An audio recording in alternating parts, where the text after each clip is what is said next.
from the trans community judges the film for the title itself. I mean, we're not talking about trannies. We're talking about ticked off, they're ticked off, and they have nothing. Right. So, Cutlery.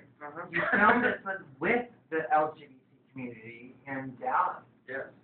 I believe, and the film did not make fun of anyone for being transgendered. So were you surprised by the controversy? Absolutely.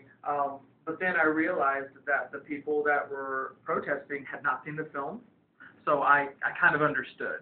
And I knew that there might be a little problem with the word tranny, but I know that when I was shooting the film, the girls that were in it, 3 out of the 5 leads identify as transgender women, and it was a community effort with the where we shot half of the film was at this club where all of the girls perform, and everyone in the making of the film didn't have a problem with the title.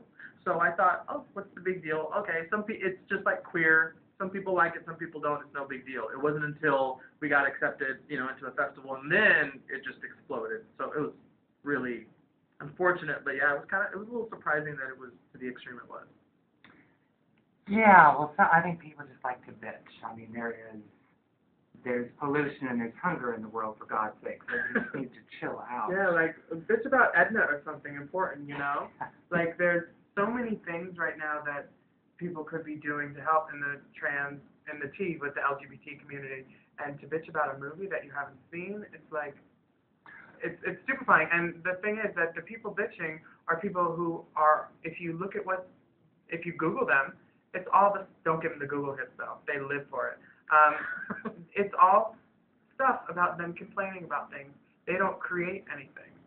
Right, and that's the thing I really liked about this is it was actually, you got transgendered actors, and I'm using that word in the theatrical sense, to play the roles, which was really refreshing.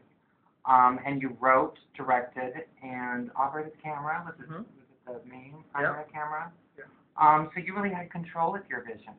So when people started coming on board, producers and such, did you get any resistance from them or trying to change your vision? No, because there wasn't really much attention paid to us when we were shooting it, because Dallas isn't really a filmmaking type of city. So when we were shooting it, everyone was like, oh, okay, yeah, you can use this. It was really no big deal. It wasn't people saying, oh, wow, we need to pay attention to this film. We honestly thought we were going to shoot it, maybe get into a little festival, and then it was just going to be done. So it wasn't really an issue shooting it. The people that came on board, and it's excuse me, the most important, interesting thing about our executive producer who funded it, she is in her mid to late 80s, walks around with a walker, and who's a lesbian. Oh, how? Yeah. I always tell people she's a Texas bachelorette, read between those lines. Yeah, and maybe we should say that. I don't know, but yeah. So it was there was no resistance or anything. Everyone was really excited about it, and especially the people that had just read the script because we hadn't shot yet. They said, oh yeah, this is a really great message. This is a step forward. So with people saying that it's a step backward, I'm thinking no. You can still hate my film, but I think this is important. I mean, some of the actors, Gerardo, one of the guys who plays the bachelor, he didn't even know what the word tranny meant when he signed on to do it. And he's a straight guy, and now he does, and he's not scared of the word, he's not confused by it. And straight guy from 1952. I don't really know his views on life and stuff, but like, he's the better for knowing more, It's never bad when you know more about something. Right, and the fact that you're doing this in kind of I know there's the word transploitation, but in the kind of grindhouse mold, it's kind of a women empowerment movie, except I guess it's transgendered, not women. But by the end, you forget that they're trans. They're just women, Right. It's not about the sexuality or about them being transgendered. Yeah, our outfits are way better. That's the only way you can tell. Yeah, that's the most important thing. Yeah, and that was another thing that the protesters said was, how can a cis-sexual male, which I didn't even know what it meant until just a couple months ago. Right. Anyone anyone that's born in the correct gender. Yeah. Like he was born into the correct gender body. So he's a cis male, CIS-. I don't even think it's in Webster, so I'm Did ask how even they come up with that? I don't I know. don't They know. probably just threw letters in a bag and shook it. They probably did. But they said, how could I write the script about transgender women when I'm just a gay man? And my initial response to that was, of course, being offended. But then I thought, wait a minute, I didn't, as the writer, I didn't go in and did research on transgender women. I wrote it as 5 women. Right. Because that's, to me, what transgender women are. They're women. He actually wanted Natalie Portman to play my role, but there was a conflict because she was ugly. So they got me. So you had a lot of friends that were trans, Yes. right? Yeah, and family, too. So when you started, did you have, during the filmmaking process, did you have lots of rehearsals, or did you rather block it and just shoot it and not to be, to lose spontaneity? How did you do it? What are your take? We had read-throughs. Now, we didn't have any read-throughs with Willem because she was in L.A. I was cast off tape. Yes. But what we would do is I would just tell my girls the read-throughs, we're going to block it. We're going to do all of that stuff at the location. All I ask from you is know your lines. And that's it. Yes, that's the most important thing. That's it. Now, when I did tell them, I told them on set, now make this character yours.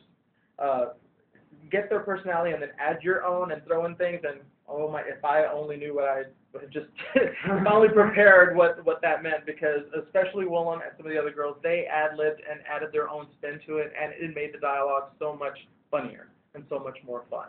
So how'd you prepare for it? Did you have a backstory for your character? Did you create another person? Did you have inner dialogue, inner monologue, and those things? I had a little actor tricks.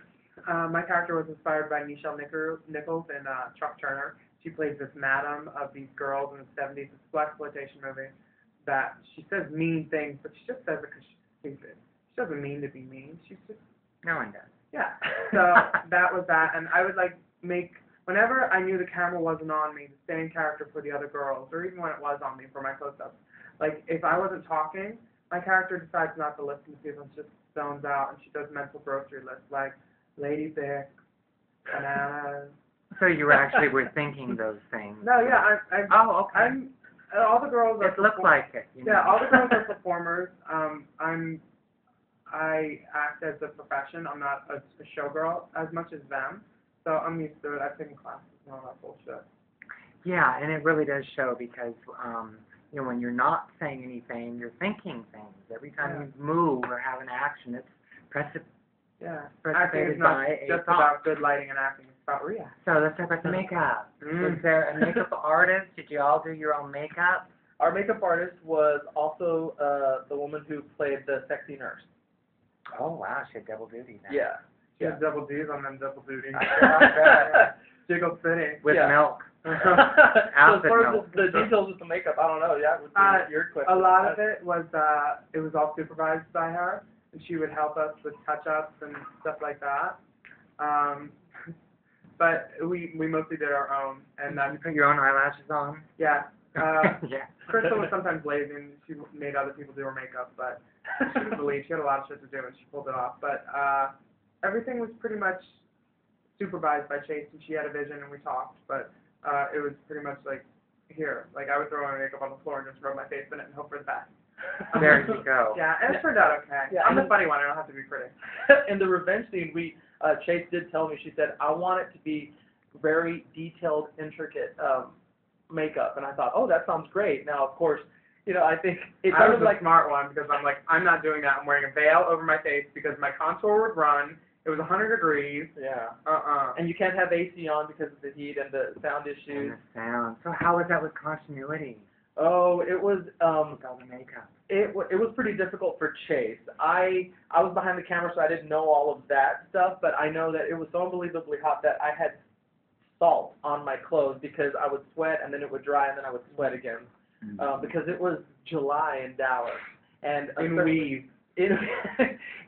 especially the warehouse bashing scene, you couldn't have AC in there, and it was just outside heat in there. And oh my God. And honey, that's why I'm in Seattle.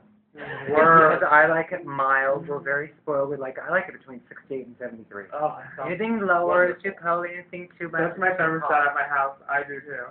Yeah. So was there any, there's always a backstory a little bit. I don't want